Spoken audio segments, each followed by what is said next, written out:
Good evening, Northside. Good to see you tonight. Myrna walked in. Myrna said, "Have you studied Jonah this week?" Well, that's what I'm talking about tonight. So I have, just a little bit anyway. Hey, turn to the book of Jonah. We're going to enjoy this, I think, this evening. The name Jonah, this is not great theological thing, but the name Jonah in Hebrew is Yonah, Y-O-N-A-H. So they used a lot of Y's and a lot of H's and a lot of W's and things like that in the Hebrew language. But it means dove. So Jonah's name was Dove. Now that's a little unusual because so many of the Hebrew names were something like, like Dances with Wolves, kind of a name that says something about them. And so Jonah's name was just Dove. That doesn't probably help much any, but anyway, he was the son of Amittai, and he was of the tribe of Zebulun. Now that's interesting because we don't see too many people from the tribe of Zebulun. We don't have a lot of information about greatness there or anything that they did. So it's kind of interesting that Jonah came from there. And he was of the village of Gath-Hepher, which is just a few miles north and east of Nazareth. So he's kind of right in the middle of things because Nazareth is kind of right in the middle of the country or the nation of Israel. But remember, at this time, as we've been talking about, the division has already taken place. So we had Saul, David, and Solomon, and then after that, Solomon's son took over Judah, and Solomon's servant took over the northern part of the nation. So we divided. We have 10 tribes north, 2 tribes south. Never again would the two join back together as one nation. It's just not going to happen again. And so we see a lot of prophecy coming about after this division. Not only do we see prophecy to Judah, we see prophecy to Israel in the north. We also see prophecy to other things as well. And this is one of those.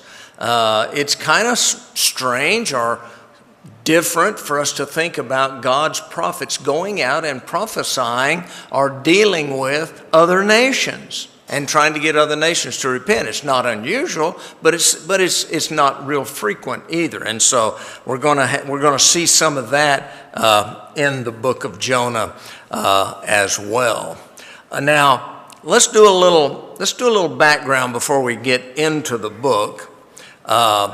Very little is known actually about the prophet Jonah outside of the book itself. Now, if you go to 2 Kings 14:25, and you don't have to do that, if you go to that passage, you see Jonah is prophesying to Israel that they would expand their borders. And then in Amos chapter 5, we see Amos prophesying that they would not. So we have an interesting thing here. We've got a couple of prophets that are prophesying something different to one another. All right? And Hosea also prophesied to Israel as well. And Jonah and Amos and Hosea are contemporaries. So we have 3 prophets that are pretty much in the same era and prophesying to the same bunch, the northern kingdom of Israel. In the meantime, Amos had warned Israel about the coming of God's judgment day. Oftentimes, as we learned the last couple of weeks, that's called the day of the Lord. So prophets prophesied that the day of the Lord is coming. And I'm sure that put fear in the folks that they were prophesying to, because that was not always a good thing. The day of the Lord brought judgment And so if you're prophesied that the day of the Lord is going to come, that means judgment is coming. And we all remember when we were kids, well, one of the things that my mom didn't work. She raised us kids. She didn't work outside the home. And my dad did. And so one of the things that happened is she would prophesy about our behavior. And she would say, wait till your dad gets home. That was kind of like the day of dad. Judgment was coming when your dad got home because you've been cutting up and you haven't been behaving yourself. Well, that gave us time to repent, and by the time Dad got home, we were all lovey-dovey with Mom, and everything was great, and we didn't get in trouble after that. So you see now how prophecy works. It should work that way anyway. And you may have had kids that functioned in that way in your house, or you may have functioned that way in your house as well. So anyway, we have some commonality here between Jonah and Amos and Hosea. Amos writes in chapter 5, beginning in verse 21, he says, I despise your religious feast. Now he's talking for God. I despise your religious feast. Who's he talking to? He's talking to the northern kingdom of Israel. I cannot stand your assemblies. Even though you bring me burnt offerings and grain offerings, I will not accept them. Though you bring choice fellowship offerings, I will have no regard for them. Away with the noise of your songs. I will not listen to the music of your harps. But let justice roll on like a river, and righteousness like a never-failing stream. Okay, so that is a prophet speaking directly from what God said. God said, "Tell this to Israel," and Amos did. He said exactly that to Israel. That's kind of an inference to the day of the Lord. That's kind of an interest to God saying, I'm not going to listen to you people anymore. I'm not going to take what you're putting out there. I'm not going to accept your sacrifices.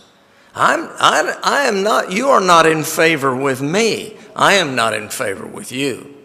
So this happens so often. After the division, it happened more often in the northern kingdom than it did in the southern kingdom, although it still happened frequently in the southern kingdom. It happened more so in the northern kingdom, and of course we understand, as we mentioned before, in 722, the northern kingdom was taken off into Assyrian captivity and never heard from again.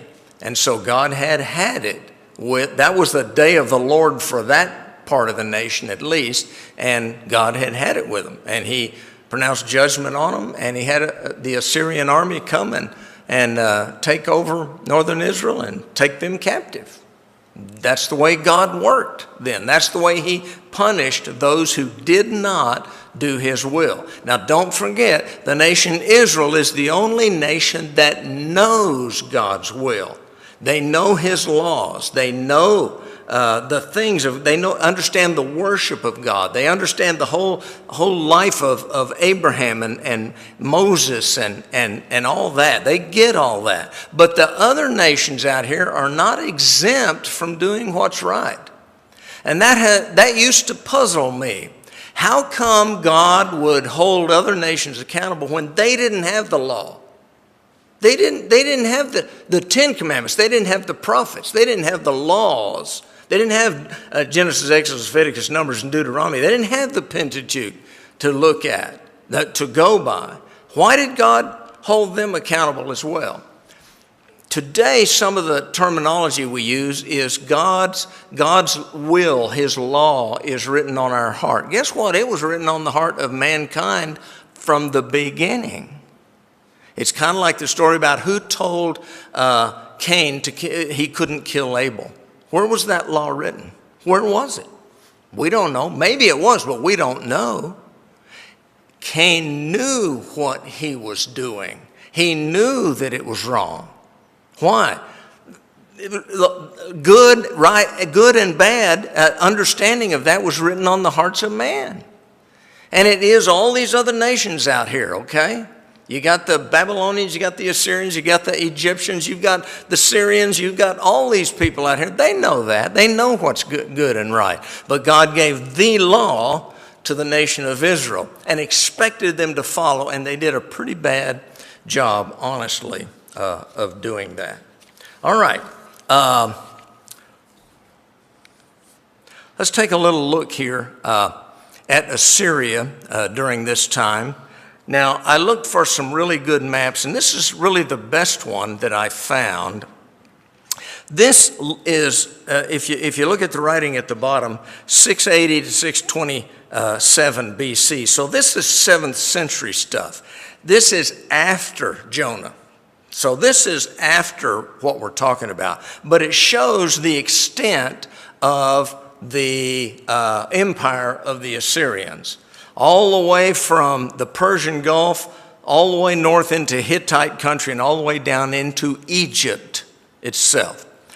During the time of Jonah, however, it was much smaller, and the blue lines indicate the boundaries of where the Assyrian Empire was.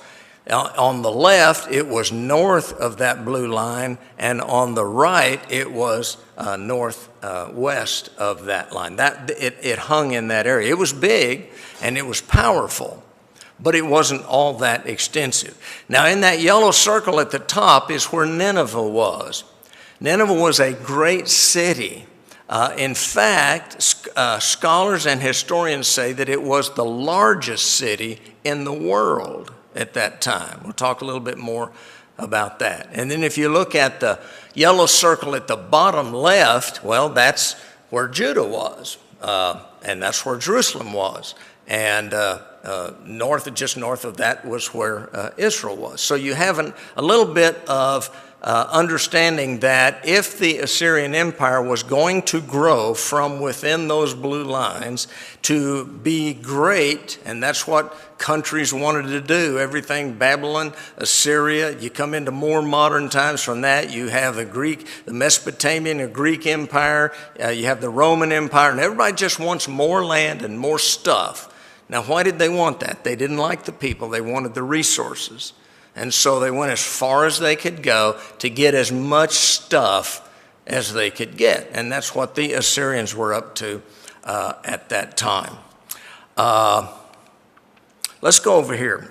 And we haven't gotten into the book yet, but once God asked Jonah to go and proclaim to the Ninevites that in 40 days they'd be destroyed. Well, he didn't want to do that. We're all familiar with that from our childhood. So he went to Joppa and he jumped a boat and that was headed to Tarshish, and so he could run away from God. And that dotted line would have been his path. That's where he would have gone, from Joppa to Tarshish over in the area of Spain. But he didn't get that far, did he?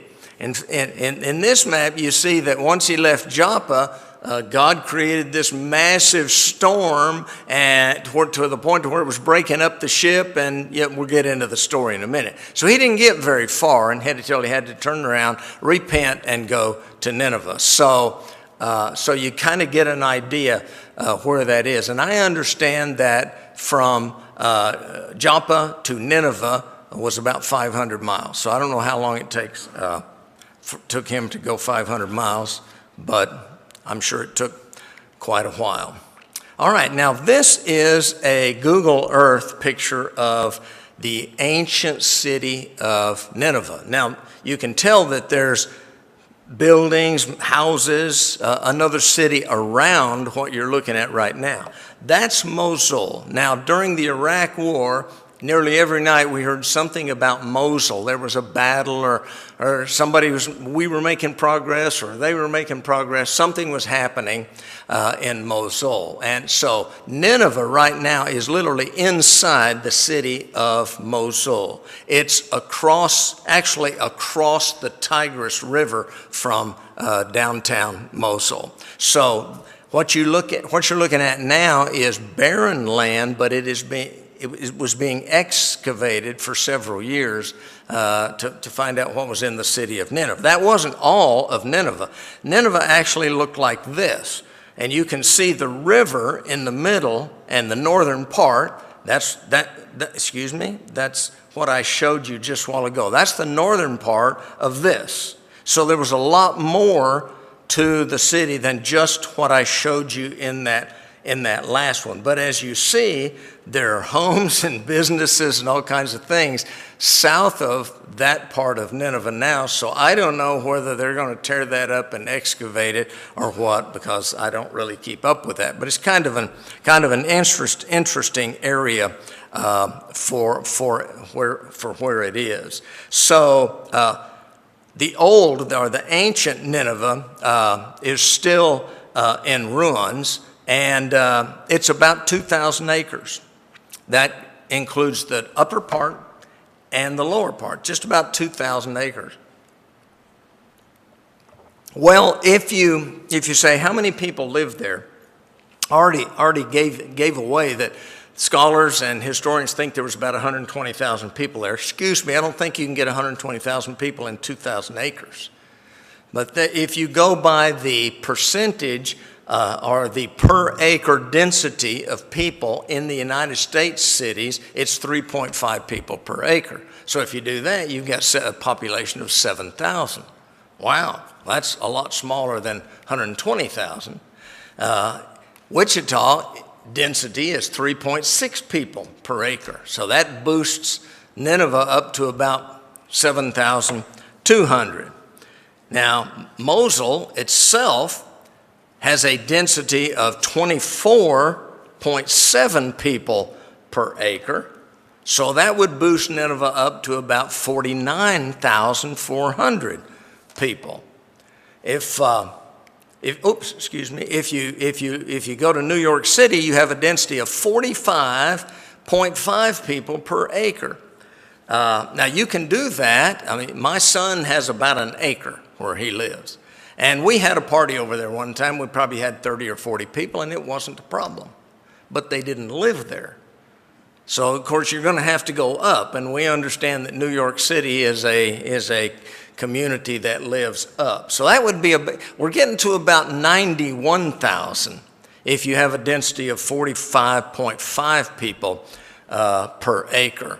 But, again, whoever thinks they know how that is and what those numbers look like, say there's about 120,000 people in Nineveh at that time.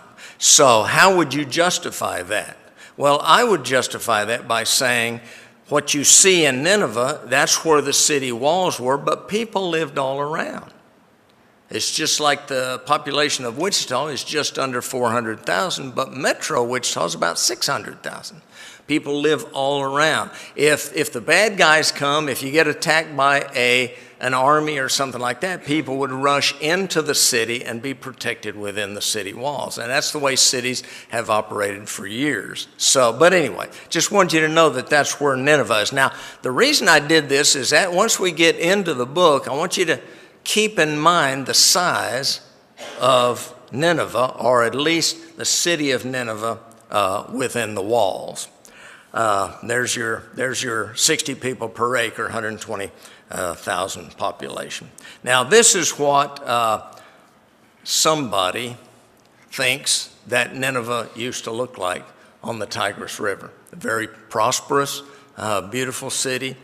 We always think about the Hanging Gardens of Babylon. Apparently, Nineveh was well known for their hanging gardens as well. So, if that's the fact, then maybe that's something that Jonah was looking at when he went. And if he went right into the downtown part of Nineveh, he would have had to cross the Tigris River. So maybe that's a scene that he saw. And I was kind of impressed with this picture because I like the three guys having a picnic on the grass with goats around. I think that's really cool.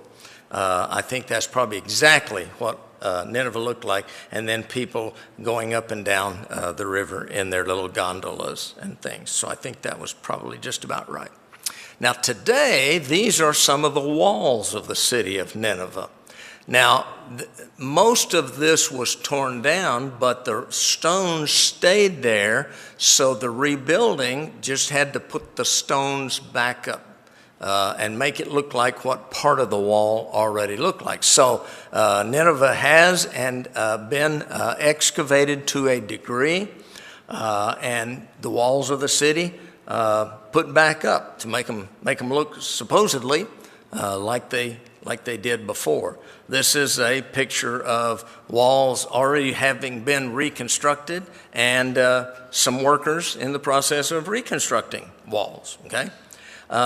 This was more of the reconstructed walls, and that was the gate of the city. Now, I saw pictures later to where those mud brick things had been restored, and they looked pretty nice. Nothing wrong with that. One of the things that was found in the city of Nineveh was a wonderful palace and library of King Ashurbanipal. He reigned in about the 7th century BC, and he is known for assembling the first systematically organized library in the Middle East. Now, it wasn't unusual for kings of the Middle East to maintain documents. Now, remember, documents had to be put on a clay tablet, and I think I mentioned last time, usually they took a little square-tipped stick and they made little marks on there, but it's not unusual for kings to keep records of certain things. Nothing has ever been found to match the library of Ashurbanipal in the 7th century. And all this amounted to 30,000 documents that they found in that library, which was in his palace. So it's pretty amazing. And as I understand it, all or at least most of those clay tablets are now in the British Museum and have been put on display for folks to see. Pretty cool thing. All right. This is a picture of ISIS. We know about ISIS in that area. This is a picture of ISIS destroying the ruins of Nineveh. So even though people have tried to rebuild it, some people have also tried to take it down and destroy it. This was in 2016, and that was a gateway that they had taken a large front-end loader and were tearing it down. So not everybody wants to see history rebuilt. Some people don't care about that at all. All right, let's take a look at the book. Go into the book of Jonah.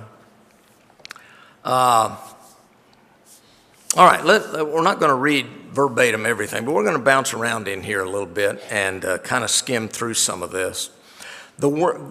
Chapter 1, verse 1, the word of the Lord came to Jonah, son of Amittai. Go to the great city of Nineveh and preach against it, because its wickedness has come up before me. Isn't that interesting? I always thought everybody outside of the nation of Israel was wicked. Well, maybe some of them were, but the wickedness of Nineveh had come up before God, and he wants one of his prophets to go and prophesy to them, teach them, preach to them, proclaim to them. So go to them and preach against them. So, and we move pretty quickly here. In verse 3, Jonah ran away from the Lord. You know, I think, was Jonah a good guy or a bad guy? Myrna's shrugging her shoulders. Who knows? I don't know. But Nineveh apparently was quite a challenge to him. He didn't want to go to Nineveh for one reason or the other. Maybe he had heard terrible things about them. Maybe he felt like he would never come back. I don't know. But he ran away and he headed for Tarshish. He went down, as we said, to Joppa, found a ship there bound for that port, paid the fare, and he went aboard and sailed for Tarshish to flee from the Lord. Now, of course, you and I know the story that you can't run from the Lord. But apparently Jonah didn't get that. He didn't get that message when he was growing up. Verse 4, then the Lord sent a great wind. I don't think he got very far. I think he didn't get very far out in the Mediterranean Sea before God sent this great wind and this great storm and caused all this trouble for these folks. I think God said, well, I'm not going to let him get very far down the road. And he had this storm nearly take them out. And so verse 5, all the sailors were afraid and each one cried out to his own God. So what do we learn from that? These guys are probably not Israelites. They're probably not Jews, probably not of the northern kingdom or the southern kingdom, because the surrounding areas were generally mostly polytheistic. And of course, God intended Israel to proclaim the monotheistic God, the God of the universe, the God that created everything. But kind of like we have the story of Jesus and when the storm and he was asleep in the boat, Jonah had gone down below deck where he lay asleep and fell into a deep sleep. He had to have been because of the storm. So verse 6, the captain went to him and said, how can you sleep? Get up and call on your God. Maybe he'll take notice on us and we will not perish. Then all the sailors said to each other, come and let us cast lots. Now understand, when we think about casting something, we think about dice. So I looked this up. Mostly it was like sticks or rocks or something that had marks on them.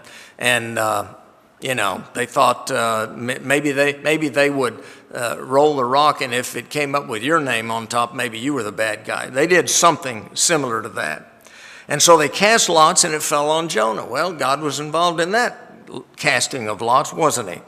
Verse 8, so they asked him, tell us who is responsible for making all this trouble for us. What do you do? Where do you come from? What is your country?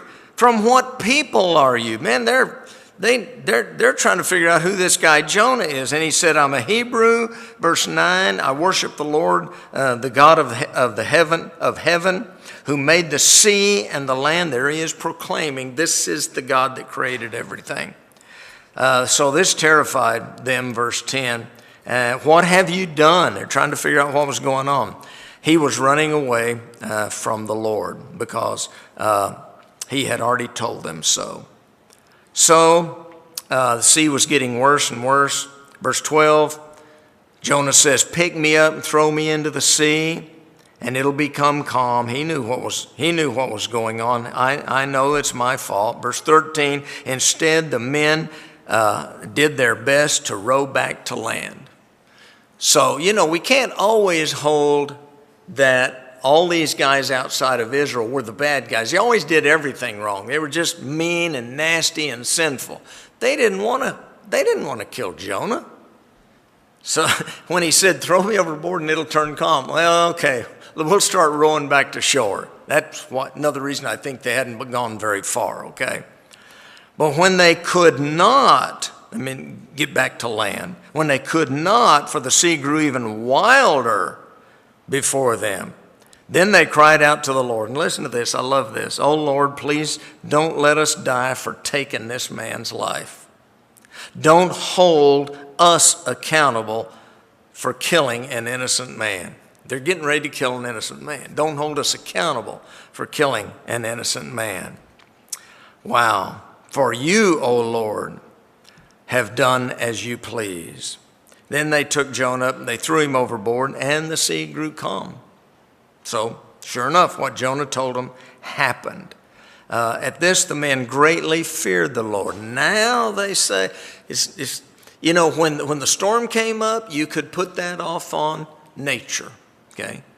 When Jonah said, I worship the Lord, he's the God that made the land, the sea, well, they could put it off on, well, that's your religion.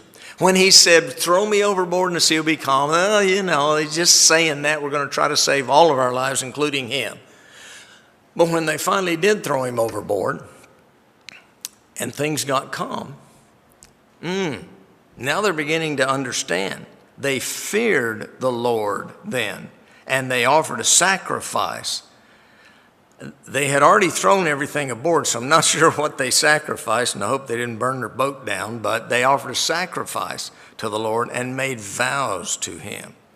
Sometimes terrible things have to get our attention. Sometimes we just have to see God moving.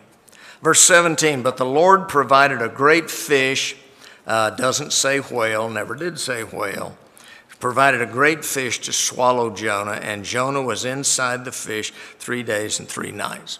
Now, what's the significance of that? Well, Matthew chapter 12 and verses 39 through 41, Jesus speaking, talks about the sign of Jonah. Let me read it for you, 38 through 42. Then some of the Pharisees and teachers of the law said to him, Teacher, we want to see a miracle from you. That wasn't unusual. And he answered them, a wicked and adulterous generation asks for a miracle, a miraculous sign, but none will be given except the sign of the prophet Jonah. For as Jonah was 3 days and 3 nights in the belly of the fish, so the Son of Man will be 3 days and 3 nights in the heart of the earth. The men of Nineveh will stand up at judgment with this generation and condemn it. Now there's a condemnation. For they repented at the preaching of Jonah. And now one greater than Jonah is here. The queen of the south will rise at the judgment with this generation and condemn it. For she came from the ends of the earth and listened to Solomon's wisdom. And now one greater than Solomon is here. So Jesus is using the heathens to put down the Pharisees. Even the heathens repented, even the heathens listened, even the heathens paid attention to what was great and what should have been. So Jesus used the occasion of Jonah to let the leaders of Israel, of Judah at that time, know that they were doing wrong. So Jonah was remembered by Jesus. We don't have a lot other aside the book of Jonah. But if we get into chapter 2, we see the prayer of Jonah. Now, it's really an interesting prayer because it's written in the third person. It is written as though Jonah or whomever wrote the book for Jonah put it in the third person after it had already happened. So I'm not going to read it, but he said a few things interesting in here. He said, in my distress, I called to the Lord, and he answered me. So Jonah's perked up at this, okay? He's apparently in the belly of the fish still, right? And so from the depths of the grave, I called on high, and you listened to my cry. Jonah was in the belly of the fish and prayed, and God listened to him. You hurled me into the deep, into the very heart of the sea, and the currents swirled about me. Now, you have to remember, not only in Old Testament time, but in New Testament times, the sea or a body of water like the Sea of Galilee was not to be messed with. They believed down in there was the abyss. They didn't go down in there. Now, some of us have done some scuba diving. It's kind of fun. You get to see what's down in there. Not them. Everything was on the surface.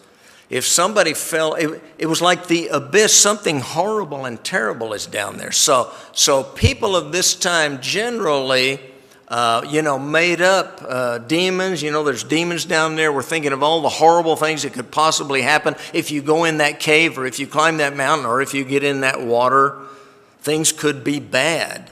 So they were scared to death of that kind of thing happening. It was the abyss. So you can imagine the horror of Jonah going down in there. It was not good at all. He'd been banished, verse 4. Yet he said, I'll look toward your holy temple. Verse 5, the engulfed waters threatened me. The deep surrounded me. And this made me laugh. Seaweed was wrapped around my head. When I was a young teenager, I used to spend my summers in San Diego with my aunt and uncle out there. Not the whole summer, but a few weeks at least. And we'd go to Imperial Beach, or we would go swimming or something. And the first time one of those long seaweeds, could be 10 feet long, with a big old head on it, I have no idea what that head's for. When that thing wrapped around my leg, I jumped out of the water. Scared me to death. And of course, my cousins and aunts and uncle were making fun of me because those things were everywhere then. I don't know if they are now. And I can imagine what he was thinking. It made such an impression on him, he even had to mention the seaweeds wrapped around his head. But anyway, he made this prayer, and he vowed in verse 9, I will make good. I will make good. And so in verse 10, the Lord commanded the fish, and it vomited Jonah onto the dry land. That Hebrew word is spewed out. I suppose you could use vomited. I think that's kind of the fish spewed him out, okay, onto dry land. So Jonah then goes to Nineveh, and things get even more interesting for Jonah in Nineveh, because when he goes to Nineveh, he gets there. Now, Scripture says in verse 3, where am I? Verse 3, a visit requiring 3 days. Some of your versions say a 3-day journey. Some folks have interpreted that to say that Nineveh was so big, it takes 3 days to go across Nineveh. That's not the wording in Hebrew. The wording is literally a 3-day walk.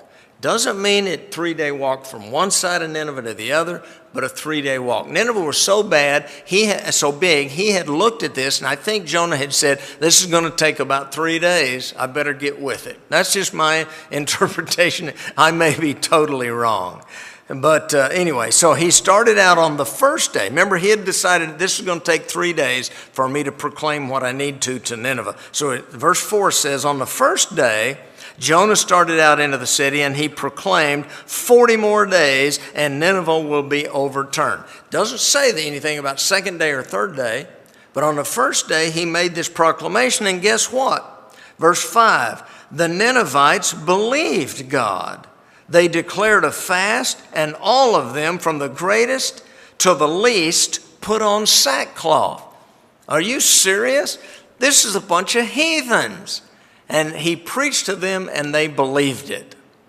And so you can keep going on down there in verse 6. When word reached the king of Nineveh, he rose from his throne, took off his royal robes, covered himself with sackcloth and ashes, sat down in the dust, and then he issued this proclamation. Don't let any man or beast, isn't it interesting that he put animals in there too?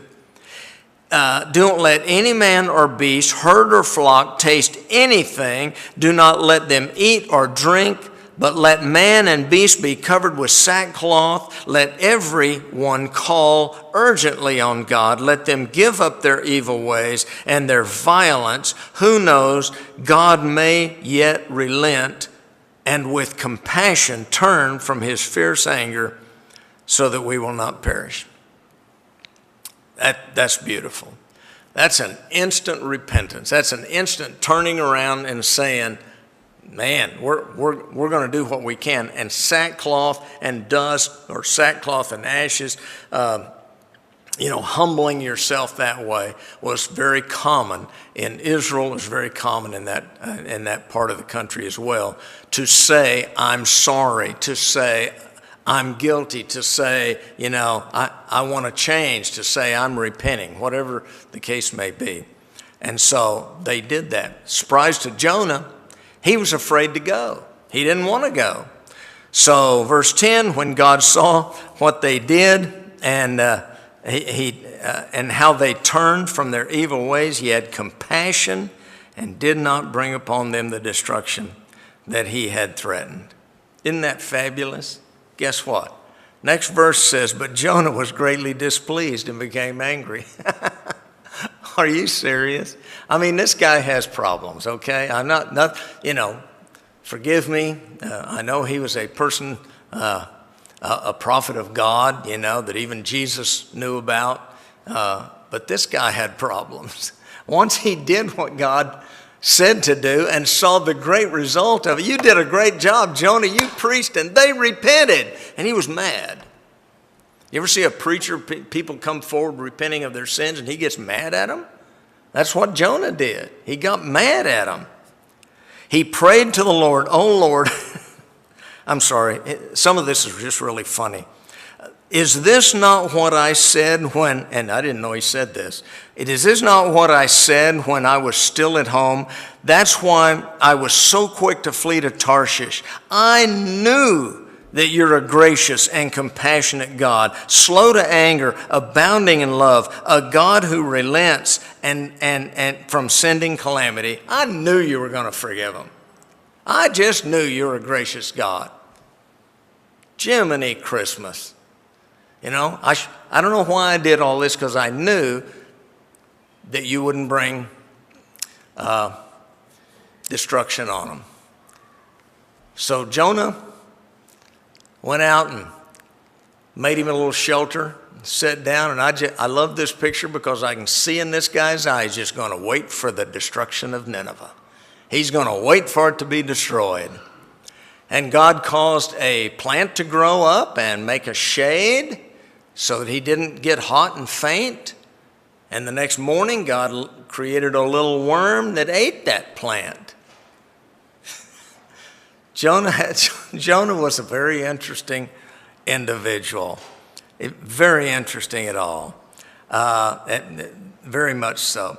Verse 9 of chapter 4 of Jonah, because we're running out of time. "But God said to Jonah, 'Do you have a right to be angry about the vine?' 'I do,' he said. 'I'm angry enough to die.'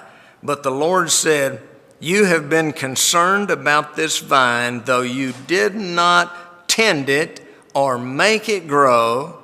It sprang up overnight and died overnight. But Nineveh has more than 120,000 people who cannot tell their right hand from their left, and many cattle as well. Should I not be concerned about that great city?'" Jonah had trouble bringing his understanding, his heart, into line with God's understanding and who God was and how God operates. He had trouble doing that. Now, we know that most of the Israelite nation had trouble with that anyway, but that's why the prophets. But Jonah was one that really struggled with that. Maybe we struggle with that as well. Maybe we need to make sure that our heart is in line with God's, and that we wish the best for all, and that when we have a task to take the gospel to the world, maybe we should take that seriously as well. Next week, Amos. You're free. Are we going across? Does anybody know? Are we going over there like we did last week? Anybody know? Nobody knows. Oh, Jim's saying, yes, we do. All right. Boys and girls, time to head across the Great Divide.